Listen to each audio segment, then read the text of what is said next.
Ora viva, sejam bem-vindos ao Vamos Falar de Fundo de Brief. Para analisarmos o Grande Prémio de Budapeste, tenho a companhia do João Salviano e do David Antunes. Bem-vindos, companheiros, e bem-vindos todos aqueles que nos acompanham no nosso canal de YouTube e na Bola TV.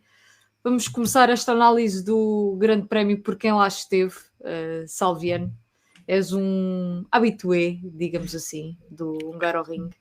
Eu, desta vez, este ano não estive lá nos 2 últimos anos, mas queria começar por ti e pela qualificação. Sei que estás cheio de vontade de falar da qualificação, que nos trouxe algumas surpresas, desde logo o pole sitter, também surpresas para o lado da Aston Martin. Dá-nos os teus destaques daquele primeiro, daquele sábado, e já agora um olhar sobre quem assistiu a todo o fim de semana nas bancadas.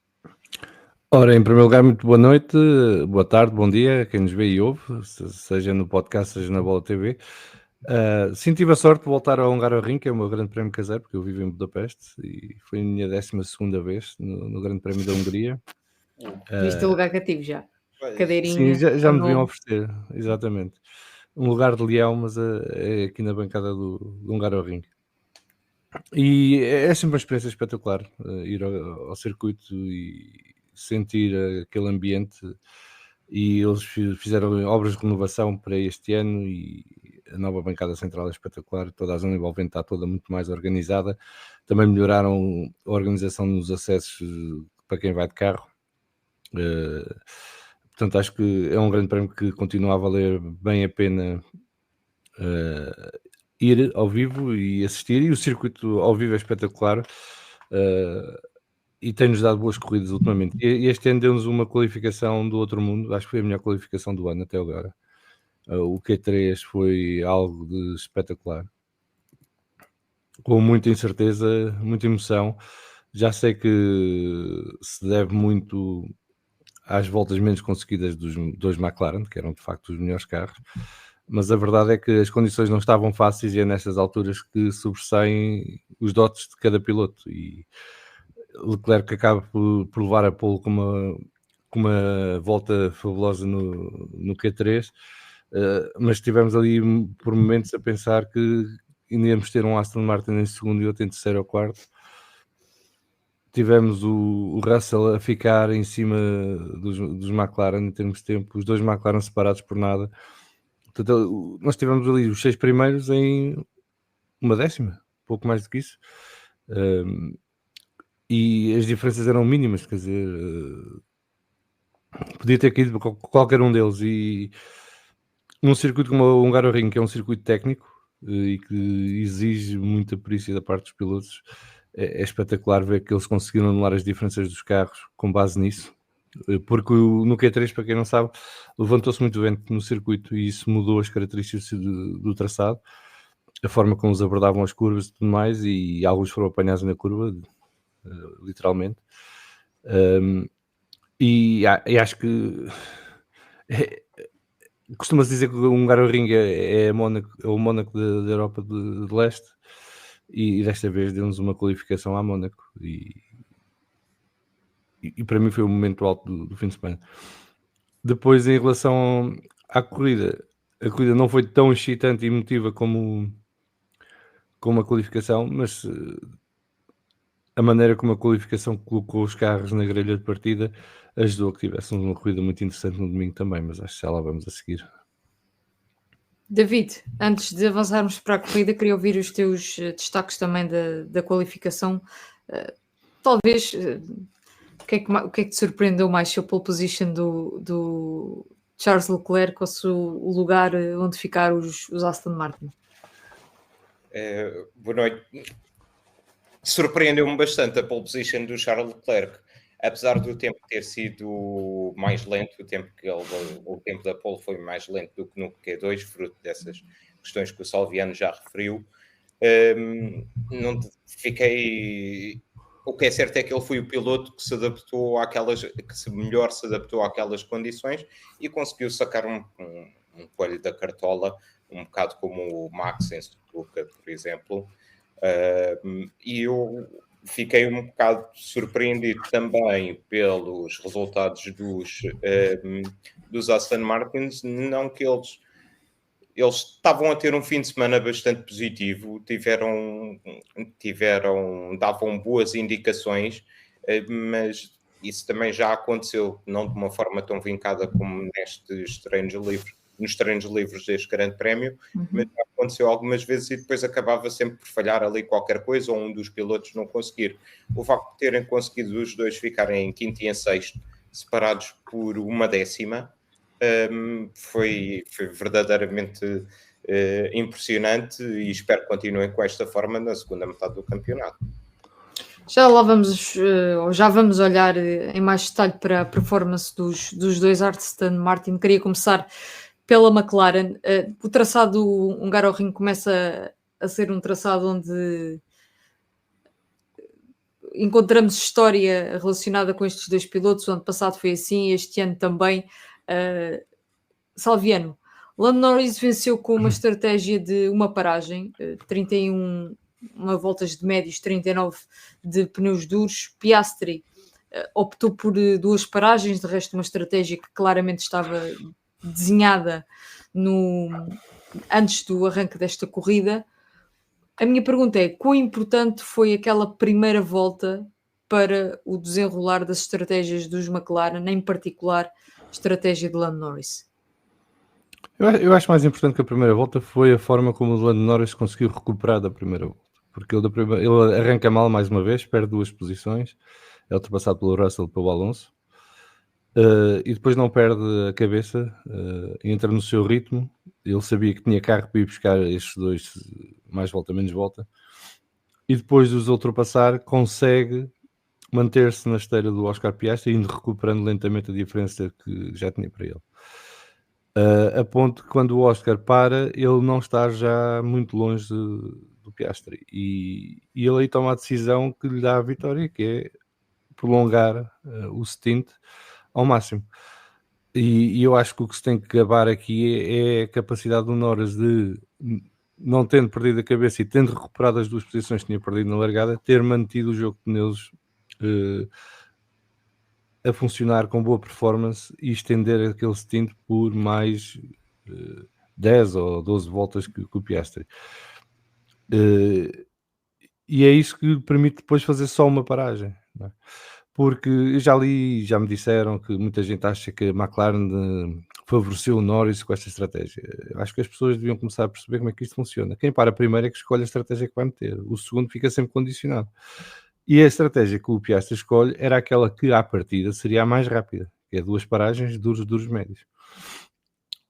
O Norris, ao parar depois do Piastri, está sempre condicionado pela decisão do colega, porque ele já sabe que em pista vai ser muito difícil ultrapassar em circunstâncias semelhantes. Portanto, se ele fizesse a mesma estratégia que o Piastri, por muito que encostasse no Piastri, seria muito difícil ultrapassar, porque eles têm carros idênticos.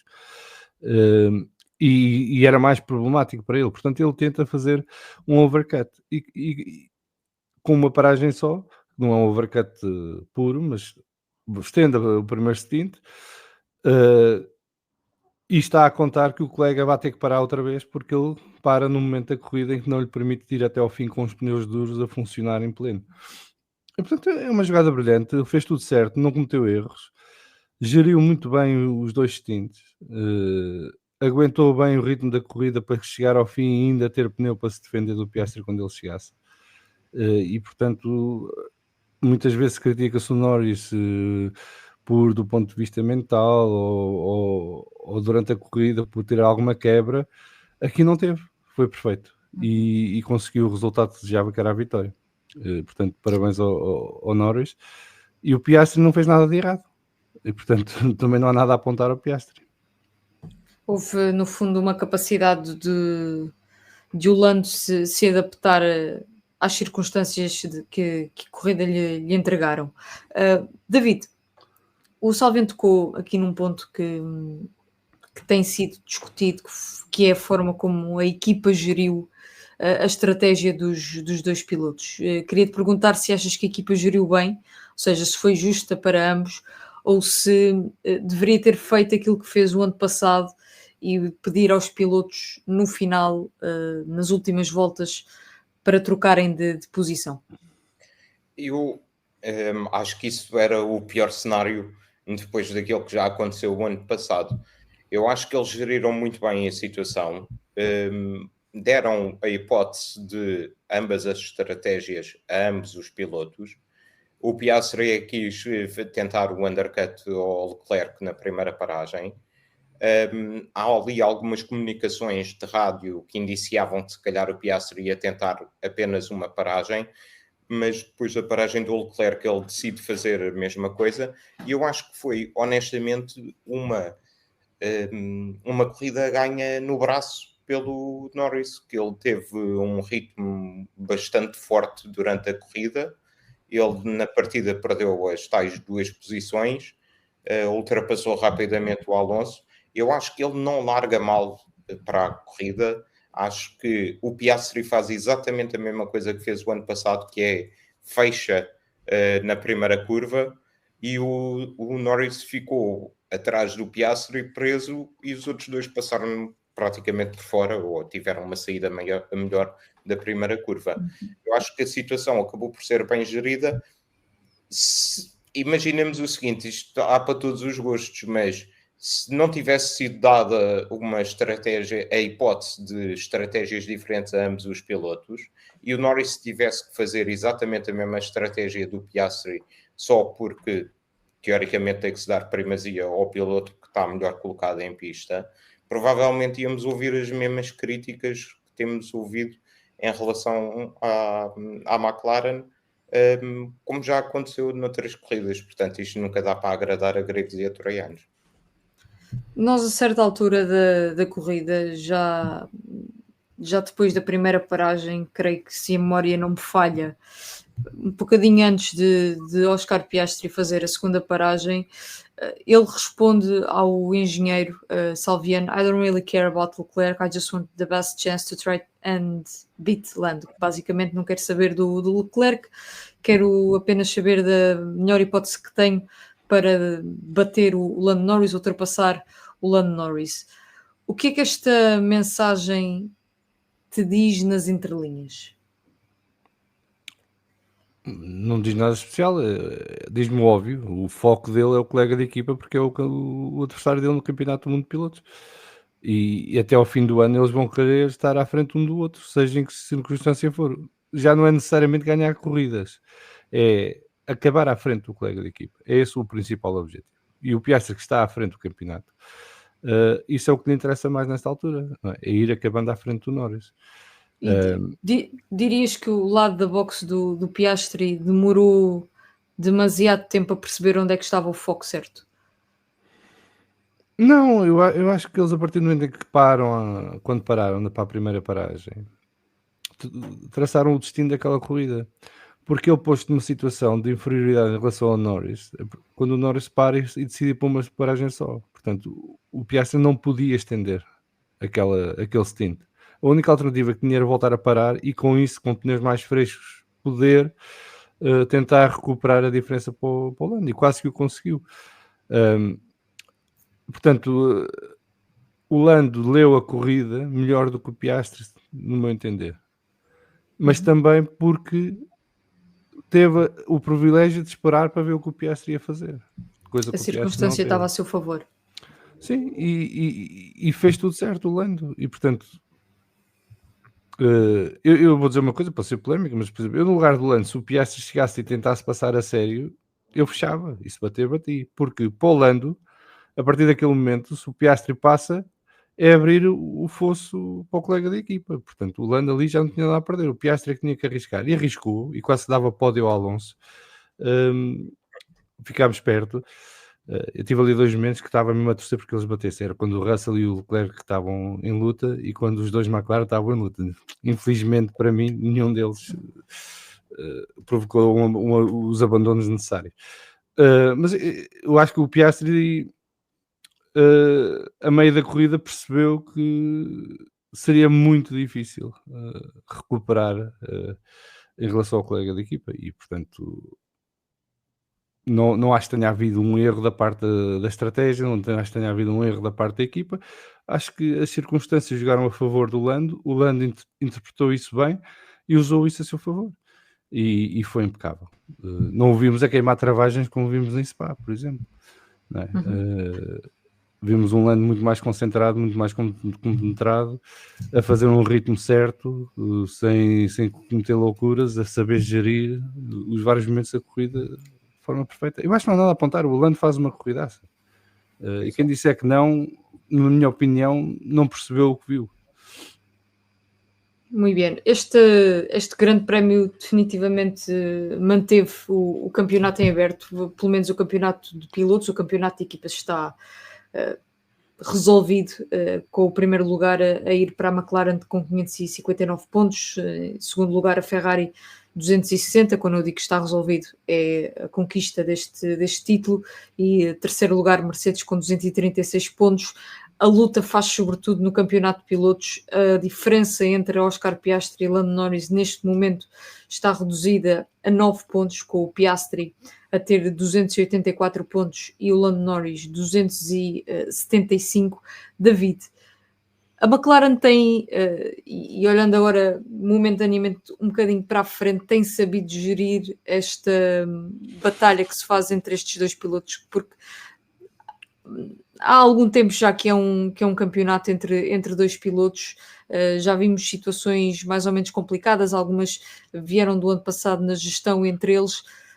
Dirias que a equipa pode fazer um balanço positivo no que diz respeito à gestão dos dois em pista? Honestamente, eu penso que sim, que têm feito uma gestão claramente melhor do que aquilo que fizeram a partir da Hungria no ano passado, em que aí era mais evidente que o McLaren era o carro mais rápido na grelha.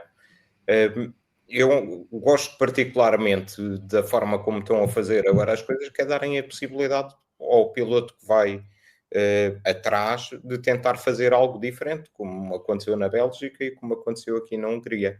Portanto, acho que é mesmo a assunção da parte da McLaren de que este campeonato vai ser disputado a dois e tentar proporcionar que, sem deitar tudo a perder, mas que os pilotos tenham oportunidades semelhantes, iguais, para obterem um melhor resultado a cada fim de semana.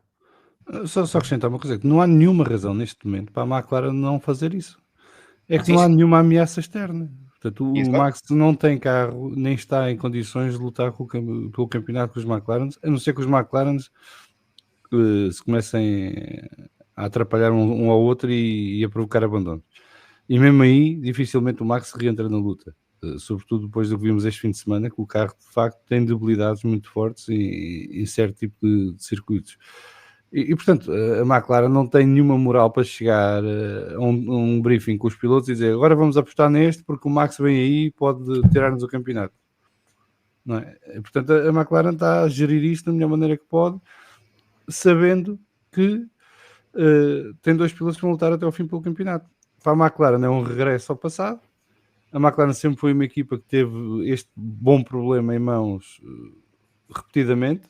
Soube gerir quase sempre bem, apesar de termos dois episódios que não foram muito gratificantes, o Prost e o Senna e o Alonso e o Hamilton, mas em geral uma equipa habituada a ter este problema, e é bom ver que a McLaren mantém a sua tradição de deixar os seus pilotos competirem entre si e lutarem pelo campeonato até ao fim. Muito bem, vamos, Salviano, ler alguns comentários que nos foram chegando entretanto, de quem nos acompanha em direto. Sim, senhora. O Carlos Lopes, aqui um abraço para ele, que nos cumprimenta. O Rui Wozer diz que acha que já viu este senhor de óculos num Hungaroring. És capaz de ter visto. Não garanto. E diz que que o Berman manda beijinhos para o David. O Carlos Chá cumprimenta-nos, um abraço para ele. O Rui Prego também. O Carlos Chá depois pergunta aqui se na essência, diz aqui que na essência o Norris ainda é mais piloto que o Piastri. A diferença é que o Piastri é muito mais racer. O Norris tem mais experiência que o Piastri. Não sei se o Piastri é mais racer do que o Norris. Acho que também há agora o culto do Piastri, que está a nascer, e parece que tudo o que o miúdo faz é espetacular e tudo o que o colega da equipa faz é mau. E acho que temos que começar a moderar isto, porque senão vamos ter outro culto Hamilton em potência.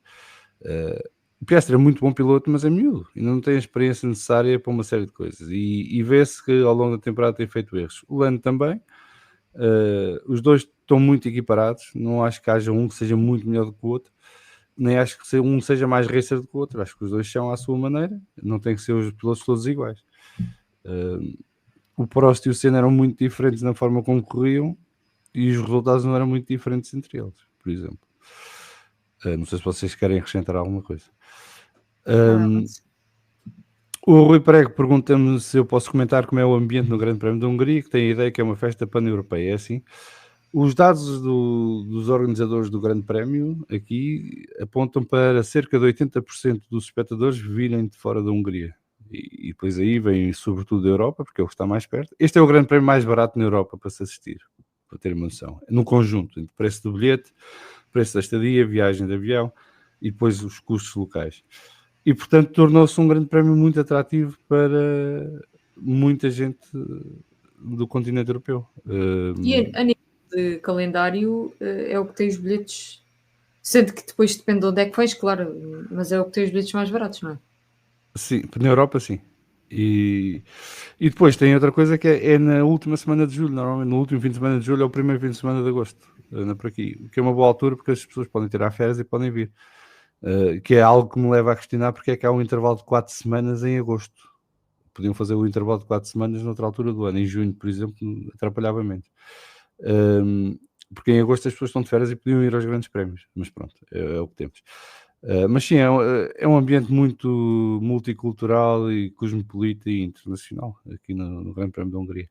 E o mais giro do Grande Prémio da Hungria é que vemos adeptos de todas as equipas e com fartura, e portanto não é um grande prémio dominado por piloto A ou equipa B, é um grande prémio universal, e é espetacular por isso também. O Sérgio diz-nos aqui que a equipa perguntou ao Piastri se queria uma estratégia de um stop, ele é que disse que não conseguia, mas a equipa perguntou isso já depois de ele ter parado a primeira vez, se bem me lembro. Sim. Portanto, não foi imediatamente antes da primeira paragem, e portanto ele na segunda já tinha feito a primeira paragem, já estava mais ou menos a meio do segundo stint, e foi quando ele percebeu que não ia ter pneus para aguentar até ao fim a chegada do Norris, não é? Porque o Norris tinha pneus muito mais frescos na ponta final da corrida se o Piastri tivesse ficado em pista sem parar outra vez. E portanto o Piastri aí disse que não conseguia, no sentido de ir buscar pneus mais frescos para fazer o contrário e ir ele atrás do Norris em vez de ser ele caçado pelo Norris. Um abraço aqui ao André Campos, que nos cumprimenta e diz aqui, espera aí, isto aqui tem vários pontos, portanto vamos com calma agora. Tendo em conta, diz o André Campos, tendo em conta que, hoje em dia o ar sujo parece ser muito forte. 2, a Hungria não ser propícia a ultrapassagens. Diz isso ao Verstappen. 3, o facto dos pneus, a partir das 4 ou 5 voltas, parecerem ter todos o mesmo ritmo. 4, o Leclerc já estar a perder tempo, rodar igual ao Piastri. Não vos pareceu um erro o Piastri fazer a segunda entrada na box? Eu fiquei logo com a ideia que ia ser difícil apanhar e ultrapassar o Lando. Claro que à segunda-feira é mais fácil acertar. Não, eu já respondi em parte, não sei se vocês querem acrescentar alguma coisa, mas o Piastri não teria armas para combater o Lando. E na Hungria dá para ultrapassar na primeira curva com DRS. E se houver uma diferença grande de pneus, ou de performance ou de pneus, é fácil ultrapassar na Hungria. Não é uma pista assim tão complicada. Não tem muitos pontos de ultrapassagem, que é diferente. E está feita a ronda. E eu só para rematar diria que, para simplificar, acho que o Piastri montou a sua própria armadilha, entre aspas, ao parar tão cedo, e o Lando teve as circunstâncias, como já dissemos, a seu favor, e a partir daí é um bocadinho difícil contrariar aquilo que acontece a seguir. Avançando para a Ferrari, David. Pronto, eu não falo mais hoje.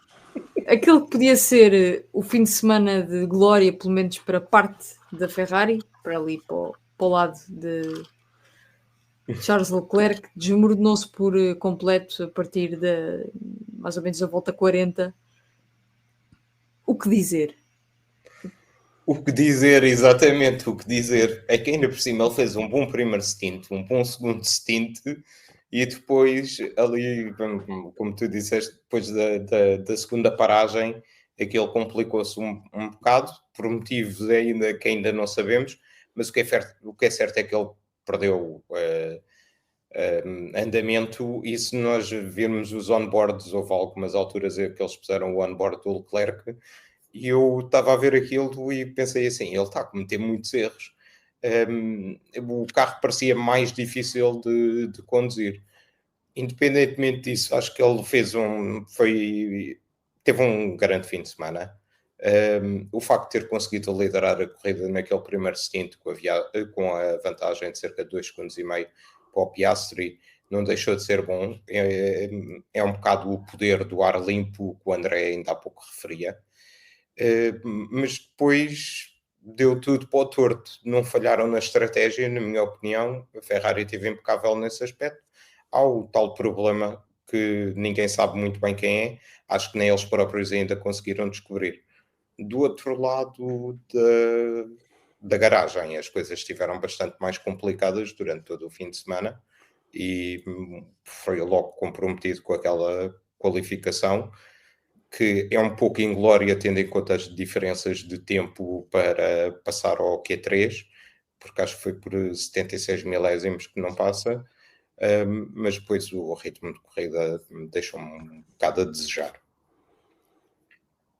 Eu tenho curiosidade, desculpa, eu tenho curiosidade para saber, e o motivo da minha curiosidade ontem para saber o que é porque a Ferrari vendeu a ideia que a suspensão traseira era a solução milagrosa para todos os problemas do carro esta época e para todos os problemas do Hamilton com o carro esta época, e eu tenho mesmo curiosidade de saber o que é, porque suspeito, isto é a minha opinião não informada, suspeito que o problema é o mesmo que tem vindo a ter no resto durante todas as corridas até aqui, que é o problema do desgaste da prancha.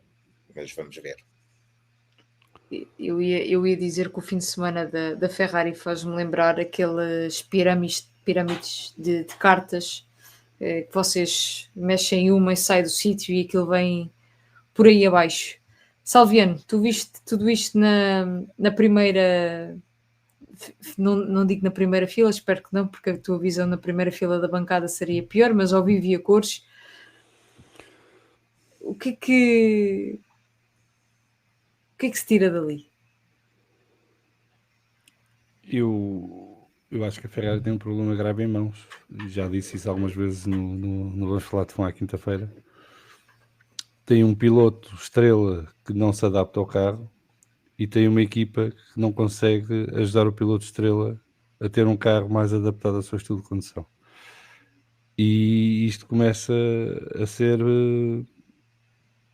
gritante, não é? Não dá para esconder já. Eu diria que o Lewis faz uma qualificação a Lance Stroll e uma corrida a Sérgio Pérez.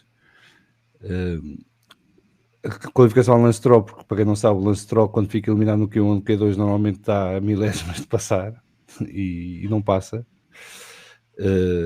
E depois a corrida a Sérgio Pérez fez lembrar as corridas do Pérez do ano passado no Red Bull, que por muito que ele tentasse, por muito que ele quisesse, não dava para mais. E o colega, ao contrário dele, consegue extrair mais performance do carro. E eu não estou a dizer isto para criticar o Lewis, estou a dizer isto para ressalvar porque é que nós avisávamos muitas vezes o ano passado que o problema não era o Sérgio Pérez em si, era o carro que era difícil de conduzir, ele não se conseguia adaptar, e o Lewis está com o mesmo problema nesta altura. Deixa-me só introduzir aqui um outro ponto, que é na continuação do teu raciocínio.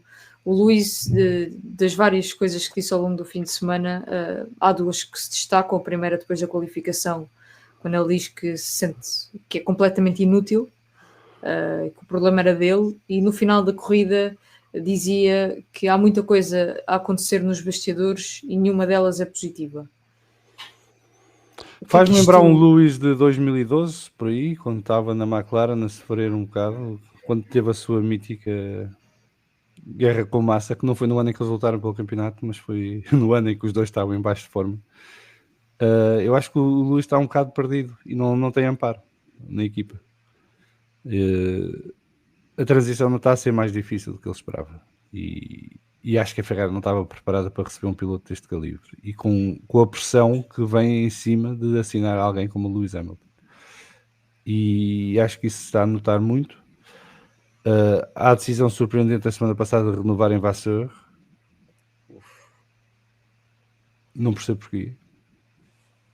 Não acho que esteja a fazer um trabalho assim tão competente que merecesse a extensão do contrato nesta altura. Se era para estender o contrato, aguentavam até o fim da temporada e faziam essas contas aí. Acho que a Ferrari não encontrou ainda um rumo para o seu departamento técnico desde que Cardil saiu, e o Cardil foi hoje apresentado oficialmente na Aston Martin e já passou mais de um ano. E continuamos sem perceber muito bem qual é a estrutura técnica da Ferrari nesta altura. Não se sabe quem é que está a trabalhar no carro 2026 e com que propósito.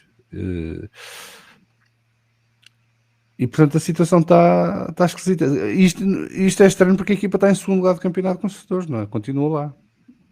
Muito graças ao facto do Kimi Antonelli não está a trazer o mesmo tipo de resultados que o Russell.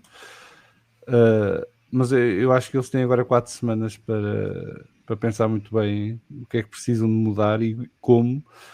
Não para salvar esta temporada para o Lewis, porque acho que esta temporada para o Lewis dificilmente será salva, a não ser que por milagre consiga agora ganhar uma corrida. Eu acho que ainda é possível, porque o Lewis nunca se sabe. Mas começar a preparar bem já a próxima temporada e trabalhar melhor a parte de integração dele na equipa e da equipa de se adaptar mais àquilo que ele precisa para ter rendimento.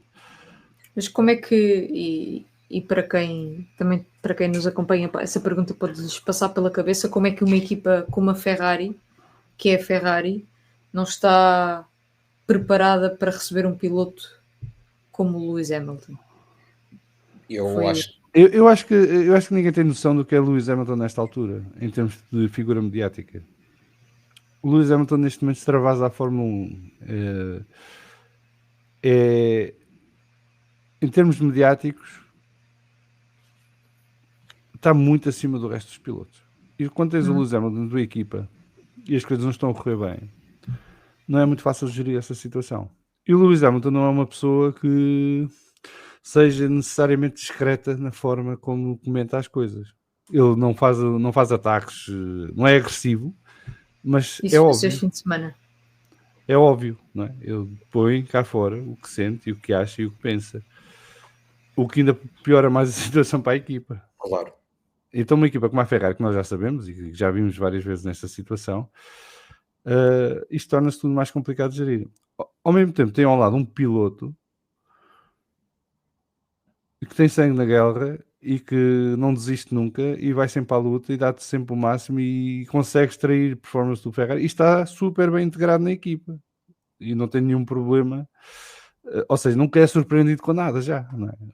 O Leclerc já está a contar com tudo, o Lewis não está ainda, e portanto isso agudiza mais o problema, porque se nós virmos as últimas qualificações do Lewis, estava-se a aproximar gradualmente do Charles. E agora, de repente, o Charles faz uma pole position e ele fica em 12º. E é muito difícil gerir isso internamente. E depois eu não sei como é que as coisas estão lá dentro, mas não devem estar bem. Porque... Segundo o Lewis, nada bem. Sim, mas não devem estar bem no sentido que o Lewis não é propriamente alguém que se acomode. Não é? Ele vai exigir, ele vai querer, ele vai se queixar, vai pedir mais recursos, vai pedir mais soluções, vai pedir não sei o quê. A Ferrari não lida bem com isso, como sabemos de outros tempos.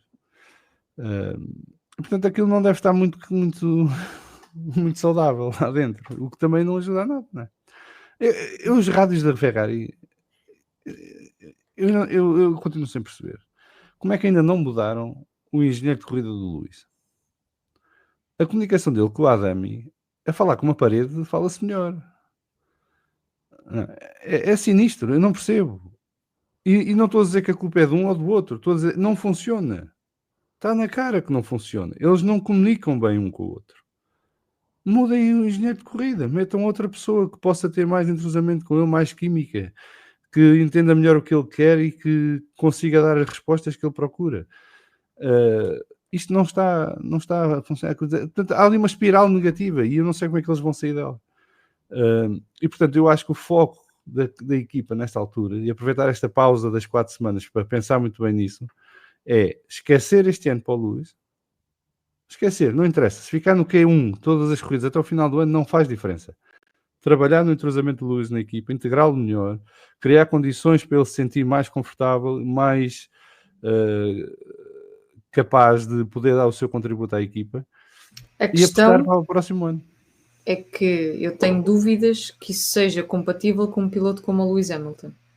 Ou seja, que seja possível tu fazeres esse processo todo de integração e que esse processo de integração tenha sucesso e ao mesmo tempo não estares a ter bons resultados em pista. Tem que saber, o Alonso passou por isso na McLaren Honda, não é? E teve que se superar. O Luís também tem que fazer a sua caminhada até o ponto de encontro, não pode ficar à espera parado. Eu acho que insistir no que está, para o ano vai ser ainda pior. Eu acho que há aqui uma questão que é, tivemos o CEO da Ferrari a dar uma entrevista em que nada aponta que eles estejam a começar, que eles já estejam virados para 2026, que era aquilo que, na minha opinião, a equipa já deveria ter feito. Porque não vai conseguir ganhar este campeonato, no máximo pode conseguir, se continuar a desenvolver o carro, ganhar uma corrida até o final da época. E o problema é esse, é que acabam por renovar com o Vassar, cuja única boa notícia é o Warner não vir para a Ferrari. Eu sei que era só um rumor, mas de qualquer forma é sempre positivo. E a segunda questão é que o próprio presidente da Ferrari disse numa entrevista no Grande Prémio da Hungria: foi uma primeira metade da época muito complicada, vamos tentar acabar com uma nota alta nesta corrida e depois voltamos para a segunda metade para estarmos ali a batalhar com os McLaren. E eu acho que é esse o erro. Acho que deviam dar como perdido este campeonato, fazer aquilo que o Salviano estava a dizer em relação ao Hamilton, que não vai ser fácil porque ele não é o mesmo piloto que é o Alonso, em relação a trabalho de equipa, não tem comparação. E talvez seja esse um dos maiores problemas, é que a Ferrari é tudo sobre a equipa e o Hamilton é tudo sobre ele. E eu acho que esses sentimentos dispares entre um e os outros pode ser a maior dificuldade do Hamilton em adaptar-se às dinâmicas de uma equipa como a Ferrari. E há uma frase que é muito dita por quem é adepto da Ferrari, pela própria Ferrari, que é: ninguém está acima da equipa. Exatamente. E o Hamilton sempre se pôs ao longo da carreira dele acima da equipa. Por isso é que... Mas quando vais buscar o Lewis Hamilton, não é para dizeres isso a seguir. Exato. Ele vai ser a equipa. Exato. É a Ferrari versão Hamilton. Exato. Se não vais fazer isso, vai haver sempre um choque. Claro. E a Ferrari claramente não está preparada para isso, nesta altura. Exatamente. E portanto, eu acho que eles têm que decidir se vale a pena continuar com uma aposta deste calibre, porque não é barata, e a coisa continua nesta direção. E eu acho que o Hamilton disse aquilo da frustração de se calhar precisam trocar de piloto. Mas uma parte dele se calhar também acha mesmo isso, não é? Porque acho que é um sinal claro de que ele não se sente bem ali. E portanto, é mais um alerta para a Ferrari. Sim, para um piloto dizer uma coisa daquelas. E repara, aquilo é uma exposição brutal. O Hamilton sabe o impacto que uma frase daquelas tem dita da boca dele. E portanto acho que não é dita sem nenhum tipo de crença naquilo que está a dizer. Não me surpreenderia. Eu acho que é um aviso à navegação em Maranello. Sim. E agora Maranello vai ter que decidir o que é que quer fazer à vida. Eu acho que o Luís não terá problema nenhum se chegar ao fim do ano e dizer isto não está a resultar, prefiro fazer aqui uma sabática à Hakkinen e depois logo vejo de volta e vá à minha vida. Porque outra coisa que o Luís também se preocupa certamente é com o seu legado. Sim. E não quer que isto se prolongue no tempo, porque e sobretudo nesta altura em que tudo é momentâneo, não é? tudo é passageiro, mas de forma rápida, não fica de forma indelével na história de nada, de ninguém. As pessoas consomem, e sobretudo estas novas gerações de fãs, consomem isto como se fosse repousados, e portanto hoje o sabor do dia é este, amanhã será aquele. Portanto agora já está tudo a virar para o Piastri, por exemplo, que está na moda. E eu acho que o Lewis tem essa preocupação também de não querer manchar o seu legado e deixar esta impressão nestas gerações de fãs que estão a chegar, que não viram os 7 campeonatos que ele ganhou, não é? Ou só viram 1 ou 2. Não sabem o que é que ele fez desde chegar à Fórmula 1. E isso é fácil de perceber, porque uma conversa com a maior parte dos novos fãs da Fórmula 1 que vá para trás de 2019, 2020, não sabem nada. E portanto, acho que também isso vai pesar. Só para concluir, e será que a Ferrari se vai preocupar muito com a situação do Hamilton quando tem um piloto que está a fazer pódios? Essa que é a questão. Será que eles vão preocupar muito com o Hamilton? Será que para eles o que conta é o resultado da equipa? Se tem um piloto que está a conseguir fazer pódios, será que eles estão dispostos a fazer essas mudanças para um outro piloto? Mas isso é o que resta saber, mas é que se não fazem, isto não vai melhorar. Não é? Sim, exato. Portanto, para a equipa também não interessa. Não, isso sem dúvida. Mas... Avancemos. João, antes de passarmos à próxima equipa em análise, ler só alguns comentários que nos foram chegando entretanto. O Dick Vigarista diz que o Lando Norris deu uma de moldes na largada, mas depois com a estratégia conseguiu-se recuperar. Diz também que o efeito solo acabou com o Lewis Hamilton e que aquele foguete da Mercedes ajudou muito a carreira do Lewis. O Ricardo Prego diz que eu fiz uma boa leitura da situação da Ferrari e que crê que, como no ano passado, vão apostar tudo em Monza para recuperar ânimo, mas preocupa 2026. Depois o Diego Vigarista volta aqui à carga e diz que, na sua opinião, o Alonso e o Verstappen são melhores que o Hamilton em qualquer época. O Hamilton, com o melhor carro, quase perdeu o campeonato para o Felipe Massa em 2008 e que só foi para a Ferrari por causa do marketing. Ui. Está feito? Não fui eu desta vez, não. Exato. Não venham bater. Vamos olhar para uma equipa que te diz bastante, a David. A ti não sei se diz, acho que sim. Acho que quem faz parte da comunidade Vamos Falar de Fundo cria sempre esta relação com pelo menos um dos pilotos que faz parte da Aston Martin. Salviano, passamos de um 14º de Lance Stroll e 17º de Fernando Alonso em Spa para um 5º lugar de Fernando Alonso e um 7º de Lance Stroll em Budapeste. O que é que explica este salto de rendimento dos Aston Martin? Acho que nem eles sabem. Segundo os próprios, mas eu estou confiante que tu vais conseguir. Não, para já são 2 traçados muito diferentes. E em Spa já se esperava que eles fossem ter dificuldades. Eu aqui tinha sempre a esperança de que pelo menos o Alonso conseguisse meter no Q3, porque é uma das pistas favoritas dele, onde ele costuma ter mais rendimento, seja com o carro foi. Ele até com a McLaren Hondas foi ao Q3 aqui. E é o piloto com mais Q3 no Hungaroring, fez agora o 18º, salvo erro. Portanto, e é a pista onde ganhou a primeira vez. Curiosamente, só ganhou uma vez no Hungaroring, que foi a sua primeira vitória na carreira. Mas é uma das pistas em que ele se dá bem e que consegue sempre encontrar rendimento para o carro. O Lance, desta vez, acompanhou e conseguiu, tanto nas sessões de treinos livres como depois no Q1, Q2 e Q3, estar sempre ali encostado ao Alonso e às vezes um bocadinho à frente até. O que é sinal de que o carro estava a comportar-se bem aqui neste traçado. Este traçado também é um traçado mais pequeno, portanto permite-se os carros estarem mais perto. E o que é que isto faz? Isto limita um bocadinho as diferenças de performance de uns carros para os outros, porque um erro paga-se mais caro. Em Spa, um erro pode custar 1/10 numa curva, mas tens o resto da volta dos 7 km para recuperar.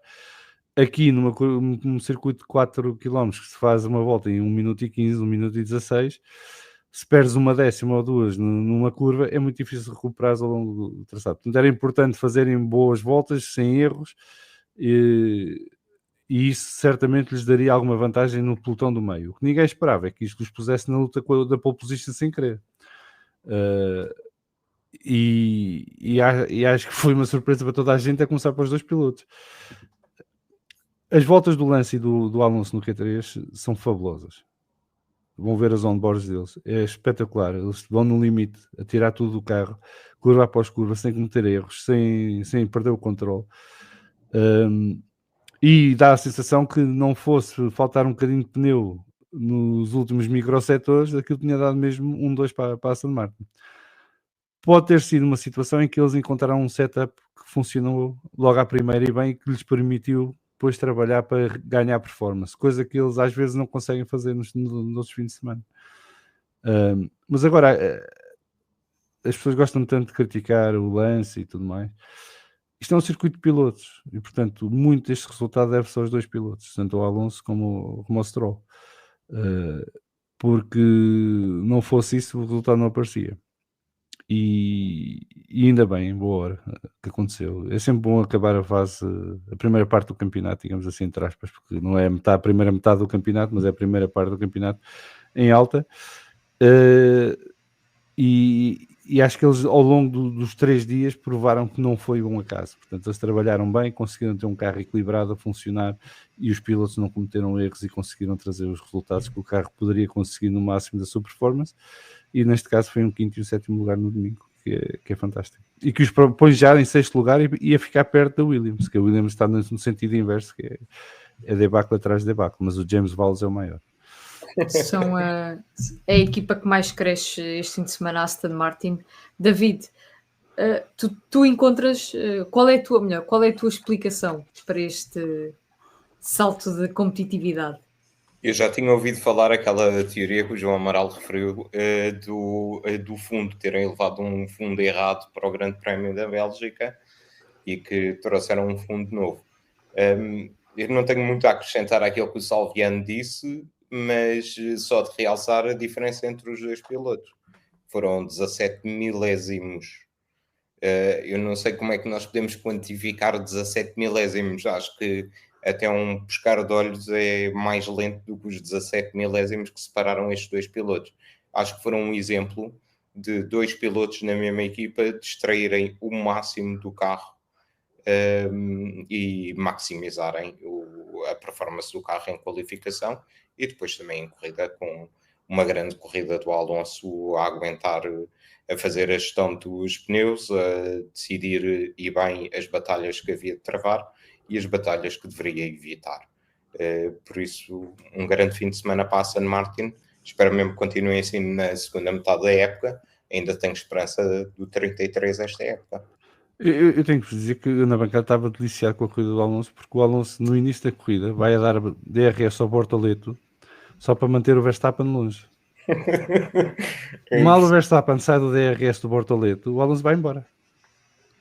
E o Bortoleto nunca mais o apanhava. E depois no último stint igual. O Bortoleto está ali perto, mas nunca consegue encostar. E ele quando precisava abria 1-2 segundos e depois o Bortoleto acaba por desistir. Mas ele foi dando DRS, quando percebeu que o Stroll encostou no Bortoleto, foi-se embora e deixou o Bortoleto sem DRS para ver se o Stroll passava. O que eu acho fantástico é ele conseguir gerir isto enquanto vai ali a conduzir, super concentrado. Precisamente o bracinho de fora. Ainda fuma um cigarrito e toma um café. E depois há outra dado curioso da corrida do Alonso. O Alonso foi o único piloto que não teve DRS uma vez na corrida. A velocidade máxima na reta foram 280 km/h.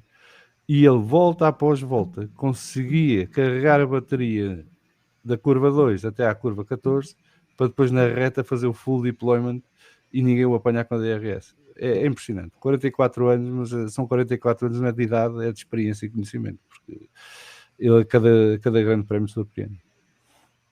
Olha, tu estavas deliciada a ver a corrida, eu em casa estava numa tristeza franciscana, que eu agora faço parte do clube, daqueles que, onde tu já estiveste também, se calhar, daqueles que fim de semana após fim de semana de grande prémio, pá, eu não vejo nada de interessante ali, não sei o que é que excita tantas pessoas e os fãs. Chegámos ao cúmulo de ter um Liam Lawson à frente do 3 vezes campeão do mundo. Eu creio que estamos a bater no fundo. Mas curiosamente o Max para mim foi um dos pilotos do dia. Foi. Com o carro que ele tinha, o que ele andou a fazer, o stint intermédio dele, não sei se vocês notaram, mas o stint intermédio dele é fabuloso. Ele não tem carro para passar a luz e fica ali atascado uma série de voltas. mas depois se liberta de luz vai embora outra vez. E ele estava a dar um ritmo louco, não se ter esbardalhado foi uma sorte. As ultrapassadas de Racing Bulls não contam, porque coitados dos Racing Bulls não se podiam defender. Mas ele faz uma corrida muito boa e dentro do que o carro lhe permitia. Agora o Red Bull ali não dava para mais. Pois, Enfim, o isso problema é esse. mas isso ficou notório na sexta-feira. O que nos deixou na dúvida foi a Red Bull durante a noite costuma normalmente recuperar, mas quando chegámos ao FP3 estava na mesma. E portanto, mas no FP3 o Max andava a experimentar coisas no carro. Ora, o FP3 serve para afinar o setup para a qualificação e no máximo fazer umas simulações para a corrida, sobretudo com o pneu macio. Porque aquele FP3 não conta para nada, porque é de manhã. A corrida é à tarde e a qualificação também. Portanto, com condições bastante diferentes. E o Max andava a fazer experiências com o carro. Quer dizer, houve uma série de voltas que ele passou 80 km/h na reta da meta. Andavam os outros todos preocupados em fazer o setup para a qualificação e o Max a tentar encontrar ainda solução para alguns dos problemas que o carro tinha. Não havia nada a fazer aqui. É estranho ter sido num Hungaroring, que é um circuito que normalmente os Red Bull costumam estar bem e muito fortes. E este ano não estiveram. Se calhar começaram a perceber quais são mesmo as debilidades deste carro, só que já não há muito a fazer este ano, porque o que interessa agora é 2026.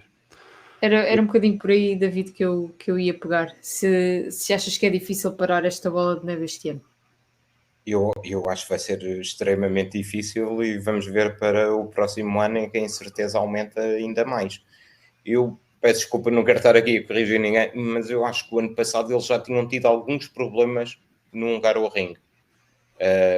E na altura foram, tanto que eles foram para um Hungaroring, o Pérez estava com um fundo diferente do carro do Max para Sim, tentar... Isso foi na altura em que estavam a tentar encontrar a solução para o Pérez já. Sim, mas já na altura aquilo que tiveram, o problema que tiveram no ano passado, voltaram a ter este ano, que era a gestão dos pneus. E aquilo que é preocupante é que para uma equipa de topo como a Red Bull, passado um ano, continua a ter os mesmos problemas nesse mesmo circuito.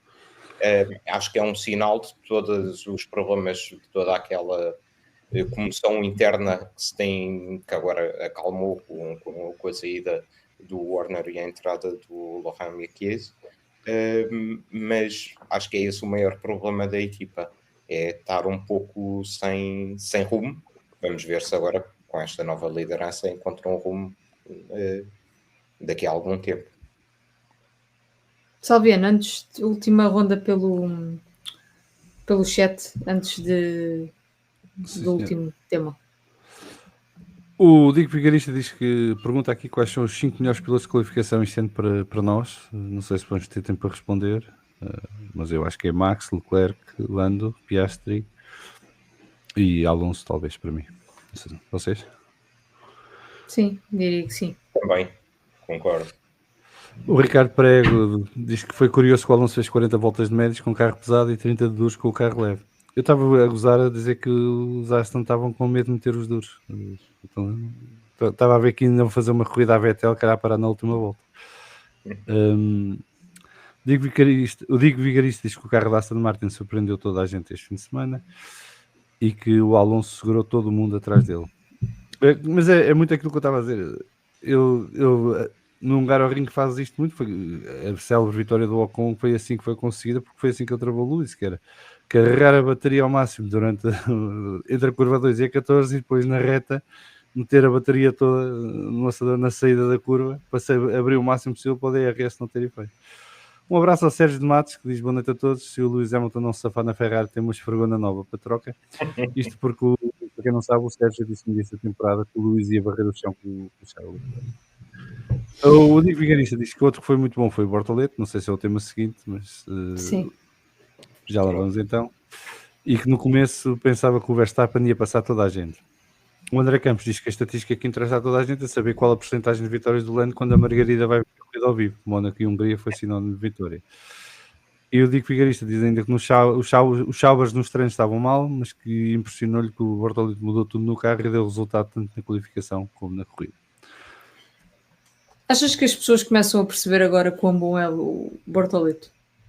Espero bem que sim, porque Eu já digo há algum tempo que o Bortoleto é pilotaço, é daqueles, se não me engano. Tive alguma resistência inicial, o que chama-se Bortolento. E ele no início da temporada ficava atrás do Hülkenberg, mas dava para perceber que o miúdo era bom porque não ficava muito longe do Hülkenberg. O Hülkenberg é um piloto muito competente, muito rápido, muito difícil de bater enquanto colega de equipa. Portanto, o benchmark é bom. E agora está com um carro renovado da Audi, que a Audi tem vindo a melhorar o carro. Audi não, Saudi, vá. E está-se a sentir confortável e cada vez mais consegue exprimir o seu talento. E portanto, acho que temos ali ele faz as 70 voltas praticamente atrás do Alonso e não comete nenhum erro. Sim. E se calhar aprendeu mais nessas 70 voltas do que no último meio ano, porque também percebeu o que é que tem que fazer para se defender daqui para a frente. Eu acho que é um miúdo com um potencial tremendo e se tiver sorte e chegar a equipas com carros competitivos vai estar na luta por Campeonato do Mundo. Ele ganhou as Fórmulas Júnior de empreitada, não foi? Ganhou Fórmula 3, Fórmula 2 em anos consecutivos. Exatamente. E portanto tem tudo para ser uma super estrela. E tem uma coisa que eu gosto muito, é discreto. Eu gosto de gente assim. Sem dúvida, para mim não me surpreende nada, é um piloto que eu acompanhei na Fórmula 2 a época passada, tinha visto na Fórmula 3 que ele foi campeão com 2 ou 3 corridas antes do fim da época. Não me surpreende que ele agora já consiga andar ao ritmo do Hülkenberg, porque se não estou em erro, acho que era o rookie que tinha menos quilómetros de Fórmula 1. No início da época ele só tinha andado com o McLaren em setembro do ano passado na Áustria e depois foram os testes de pré-temporada. Foi particularmente impressionante a qualificação dele, não que a corrida não tenha sido, mas a qualificar-se 12 lugares à frente do companheiro de equipa e à frente do 4 vezes campeão do mundo em título. Mercedes, última nota. Espera, Inês, tu hoje não perguntaste quem é que lidera o campeonato do mundo? Não quer saber, é a pergunta que já caiu no esquecimento. Pergunto antes quem é o campeão ainda em título, para onde já não pergunto. Já te disse, pá, isto é uma tristeza franciscana, uma pessoa agora senta-se no sofá, pá, e está ali a ver a corrida a passar. Eu acho que é uma desgraça, não tem piada nenhuma. Não sei como é que tu estás aqui há tanto tempo. Já estou assim para aí desde 2013. Pá, não sei, olha, eu bato palmas porque... O ser humano é um ser de hábitos, não é? Pois, eu cá continuo. Vai sabendo gerir as situações. Eu agora, quando ele for ao pódio, pá, vou despertar. Vai ser a maior festa da tua vida. Isso foi uma 2023 para mim, no início da temporada. Mercedes, rapidamente, tens pouco tempo. Kimi Antonelli melhor este fim de semana, recuperou bem do Spa e finalmente voltou aos pontos. George Russell que vai fazer o mesmo que já fez no resto da temporada, que é onde o carro lhe der ele tira e está lá. E desta vez deu para mais um pódio e portanto, brilhante, nada a dizer. David, notas sobre a Mercedes? Concordo também, foi bom ver o Kimi Antonelli sair um bocadinho daquele buraco negro em que se estava enfiado. Gostei dele, bastante da corrida dele, e o Russell a fazer aquilo que é habitual, sentir a oportunidade quando o Leclerc não conseguia andar, para fazer um pódio para a Mercedes. Merecido.